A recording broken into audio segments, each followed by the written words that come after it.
My name is Ksenia Korzun. I'm a general manager of Cannes International Immigration and Luxury Property Expo. I will not be your host today. I will leave you in good hands of my colleague Vadim, who will join us in a few minutes. And our conference is built that some presentations will be executed by speakers, and some of them will be presented as a panel discussion. And you're very welcome to put any questions during these panel discussions, and the panelists will be happy to answer them. I also want to mention that there are some receivers for translation available, so in case you would like to hear the conversation in Russian or in Chinese, please take your receivers just on the left from the entrance for your more comfort and convenience. We also have coffee breaks and lunch breaks during the day. I kindly ask you to check your delegate badges for the program. The program is there, and you may see the name of the halls where coffee breaks and lunches will be served. Please pay attention to it. It's on my right from the exit of the hall. There is a coffee break and a lunch area. Also, in case you will have any other questions about the program, conference, please feel free to contact my colleagues on the registration desk. They will assist you.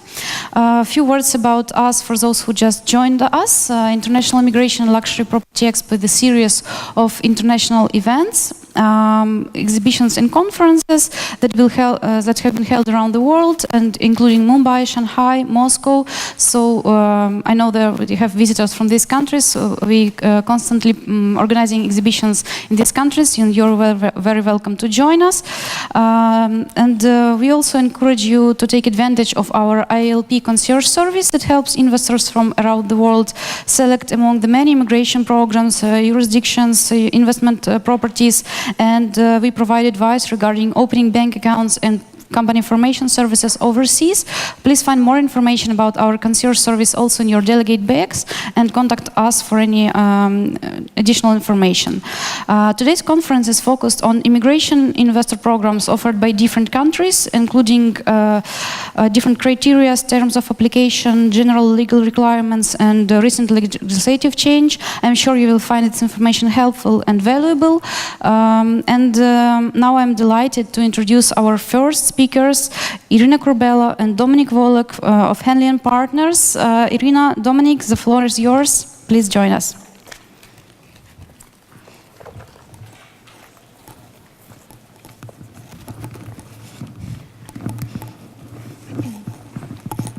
Thank you. Hello. Good morning, and thank you to the moderator again for your very kind introduction. My comments today will cover general global migration patterns, specific trends in wealth migration, and finally, the growing impact of investment migration on the migration landscape. My colleague Dominic will follow up by offering insights into Asia Pacific, which is the region he's responsible for in Henley Partners. It has become commonplace to observe the global migration is taking place on a scale that would have been incomprehensible to previous generations. In a relatively short space of time, the mass movement of people has become an unexceptional fact of life. Nevertheless, it is worth pausing occasionally to register the extent to which transnational migration has utterly transformed the way we live, the way we think, and the way we see the world around us. Despite rising isolationist sentiments and attempts to erect bureaucratic and even physical walls, we are all living in an increasingly independent and interconnected world, and this trend shows no likelihood of slowing down. Deepening globalization has brought about an epochal shift, and one feature of the shift is the formerly rigid notions of citizenship and nationality are now coming to be seen quaint and outmoded more often. The accident of our birth of place is no longer defines us. From the turn of the century until today, the number of international migrants has grown at nearly double the growth rate at the global population. According to the International Organization for Migration, 258 million people were living outside the country of their birth in 2017. The latest projections suggest that this astonishing figure will grow to 405 million people by 2050. It is no surprise that migration trends among the wealthy follow a similar pattern. More than ever before, high net worth individuals are pursuing relocation as the most effective way to access previously unimagined opportunities for themselves and their families. According to the 2018 Afrasia Bank Global Wealth Migration Review, 2017 saw 95,000 millionaires migrating to a new country, a significant rise from 82,000 in 2016 and 64,000 in 2015. For the third year running, Australia was the most attractive migration destination for high net worth individuals, with 10,000 millionaires migrating there last year alone, mostly from China, India, and the UK. Experts have proposed a range of reasons for the popularity of this destination, including lifestyle opportunities, political stability, proximity to Asian business markets, and relative safety for women. Perhaps unsurprisingly, there is a direct correlation between how safe a country is for women and how attractive this country is for wealthy individuals. According to the Afrasia Bank Review, women's safety is one of the best ways to gauge a country's long-term wealth growth potential, with a correlation of 92% between historic wealth growth and women's safety levels. After Australia, the US, Canada, and the UAE, and the Caribbean are ranked as the most appealing destinations for high net worth individuals in that order, while Malta, Cyprus, Portugal, and Spain are also attracting significant numbers of wealthy individuals in search of increased freedom and mobility. The majority of millionaires relocate via dual citizenship, work transfers, ancestry visas, spousal visas, and family visas, as they have always done. However, the emergence of residence and citizenship via investment programs over the past couple of decades is having a growing impact on a global wealth migration trends, with individuals pursuing opportunities that were once denied to them simply because of their place of birth. There is no presentation. Sorry. Investment migration differs from other forms of migration in that individuals are required to make a significant economic contribution to the host before they are admitted, as a sort of upfront demonstration of their commitment to the country's prosperity and well-being. In exchange for this extraordinary contribution, individuals obtain either residence and citizenship rights to that country, as the case may be. The benefits of investment migration programs for high net worth individuals and their families are well established. More freedom, greater access to business, education, and travel opportunities, with the peace of mind that comes with having an alternative place of residence in an increasingly volatile world. What is becoming even clearer is that the benefits flow from both sides. Residence and citizenship by investment program bring immense value to host countries, from significant direct foreign investment to the more intangible, equally enriching benefits that come from living in a pluralistic society. A recent report estimated that investment migration has brought approximately 25 billion into the European Union countries since 2010. And it is generally acknowledged that residence and citizenship by investment have been fundamental to those countries' economic recovery following both the global financial crisis and the European sovereign debt crisis. Because these programs represent such a clear win-win, both for the countries administering these programs as for the individuals, their popularity is growing year on year, and the investment migration industry as a whole is currently in the midst of a boom.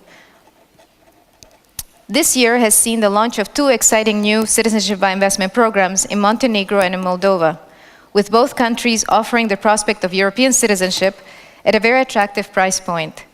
Citizens of both countries enjoy unencumbered visa-free travel access throughout the Schengen area. Most importantly, Montenegro and Moldova are both in the early stages of independence and have small, developing, and fast-growing economies that will benefit enormously from the boost in capital inflows that these programs will generate. With the addition of Montenegro and Moldova, the total number of citizenship by investment programs available today stands at 12. Compare this with 10 years ago, when the total was only 3. Europe is generally the most popular region for those seeking alternative citizenship because of the high level of safety and opportunity associated with European citizenship. The Caribbean is also extremely popular because much like Moldova, Montenegro, Caribbean programs offer Schengen area travel access within a highly competitive price range. In the Middle East, Turkey and Jordan launched citizenship offerings in 2016 and 2018, respectively, and these programs are especially appealing for those looking to relocate within the region. In the resident space, we're also seeing a trend towards regionally focused programs, with Kazakhstan looking to introduce a residence via investment program that will specifically target high net worth individuals within Central Asia. One of the most popular and successful residence programs in the world right now is the Thailand Elite program, but my colleague Dominic will speak more of it. It goes without saying, however, that much like it's in the citizenship sector, Europe dominates the demand for residence via investment, with the most coveted programs being those offered by the EU member countries such as Portugal, Spain, Greece, and Malta. EU residence means full travel access throughout the EU, along with access to some of the world's advanced health and education systems in the world. EU residence programs tend to include a real estate option, with the purchase of or leasing of property under certain conditions, qualifying the applicant and their family for temporary residence. Temporary residence can be extended to permanent residence and in certain cases to full citizenship. But EU residence can be a life-altering benefit in its own right, especially for families coming from more volatile jurisdictions and seeking an alternative place of residence should they need one day to seek it. Without further ado, I would like to hand over to my colleague Dominic Volec, who will talk through the major trends and developments shaping investment migration in Asia Pacific today.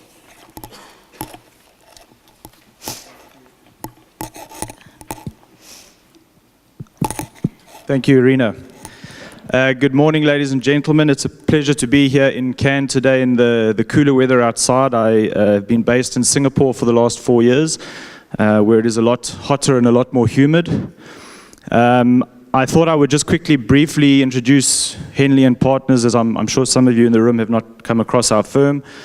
So Henley Partners is the global leader in residence and citizenship planning. We specialize in advising private clients on obtaining either residence or citizenship by investment on the one hand, and on the other hand, we strategically advise governments on the design and implementation of the programs themselves. We've got 30 offices now around the world, over 300 people in the firm. And I'm based out in Singapore, covering the Asian market, where there's a few interesting trends that we see. So primarily, my clients are wealthy Chinese, Indians, Filipinos that are looking, in my part of the world, mainly for mobility, so greater travel freedom. In Europe, it's a bit of a different angle in terms of the strength of your passport. So each year, we release what's called the Henley Passport Index, which ranks all of our passports against each other in terms of the number of countries your passport gives you visa-free access to. And in Asia, other than Singapore and Korea, Japan and Malaysia, the rest of the countries have very poor passports from a global access perspective. So for us, speaking to clients, it's all about getting a better travel document. And there you have the Caribbean, and very excitingly now we have Moldova and soon to be Montenegro as well, which will be very much pitched at giving greater access to financially independent people to markets both for business and for leisure purposes. So Irina was touching on some of the numbers here. I think today the conference is very much going to focus on the first two major markets, being the US and Canada. These countries have had programs for a very long time, and coming back to the question earlier about individuals looking for options where they can invest and they can recoup the investment and get some sort of a status, whether it's resident permit or citizenship. Canada and the US have been leading the way in this space for a very long time, and a lot of the inquiries we get are around these programs. But more and more now, we always classify our clients as cash rich and time poor. So they have the financial ability to invest, but they don't necessarily have the time to move to that country with their family and spend, up to 6 months a year, and after 4 or 5 years, they can maybe get a permanent residence. but there's requirements for them to move. So although our industry is called investment migration, the migration piece is a bit misleading because particularly in my part of the world, I would say 95% of our clients don't physically move. So the investment migration industry is driven by mobility and Plan B. And the Plan B aspect of our industry is becoming more and more of a motivation for our clients. So I have wealthy clients in the Philippines. They're concerned about political and economic uncertainty. They like living in the Philippines, but being able to acquire citizenship in Cyprus or Malta, which gives them the access to Europe and education opportunities for their children and a place to go if needed due to security reasons, is becoming the bigger theme now for a lot of our clients. And interesting to see on this slide, when we spoke to this slide last year, Caribbean wasn't even on the map. So over 3,000 high net worth individuals have physically relocated to the Caribbean in the last 12 months. Another interesting statistic looks at citizenship trends with ultra-high net worth individuals. So ultra-high net worths being individuals with a net worth of at least $30 million US, excluding their primary residence. And as you can see from the statistics there, in certain instances, 2 in every 3 ultra-high net worth individuals already have a second citizenship or are considering obtaining one. Maybe just a quick note as well to make the clear distinction between what we're talking about. So citizenship is your passport, it's your right to vote, and crucially for a lot of clients, it's your ability to travel around the world. Residence is a resident permit that allows you to live in a certain country, but is always subject to conditions. So I am a South African citizen. My passport does not rank very highly in terms of mobility, and I'm a Singapore resident. So my residence in Singapore is linked to the fact that I have my job. If I lose my job, the only place I can go is back to South Africa. But if I have a second passport, particularly a European passport, then I have many more options. And that's primarily what our clients are after. They're looking to hedge against these political and economic uncertainty, and having a second citizenship is exactly what that gives them, options. So there's a lot of programs available. And today we're going to focus primarily on, as I said, the US and Canada. We've got a good panel on the Caribbean, as well as Cyprus and Malta. But there is a lot available, and I'll maybe just, because we'll go into detail on all the others, I'll touch on what's happening in Asia. So one trend we do see, particularly out of Europe, is much more interest and uptake in the programs that are available in places like Malaysia, Thailand, Singapore, and particularly in Australia and New Zealand. None of these programs are citizenship programs, so these would all require some form of an investment or a payment to the government. Singapore in particular is very much an entrepreneur program. If you can prove that you're a successful entrepreneur, you can invest 2.5 million Singapore dollars, which is about 1.8 million US, into a business in Singapore or into a venture capital fund, and that enables you to move to Singapore, which is a great place to live. Thailand has a very interesting residence program called Thailand Elite. Unique to this program is that it provides you with the ability to live in Thailand and come and go as you please for anywhere from 5 to 20 years. But what's unique is that it includes a lot of VIP privileges, so express airport transfers, limousine transfers, which a lot of our clients that are doing a lot of business in Thailand or have second homes in Thailand from Europe particularly like. Malaysia has what's called the My Second Home program, so originally starting as a retirement-focused program, but become incredibly popular. Since 2002, they've accepted over 35,000 applications into Malaysia.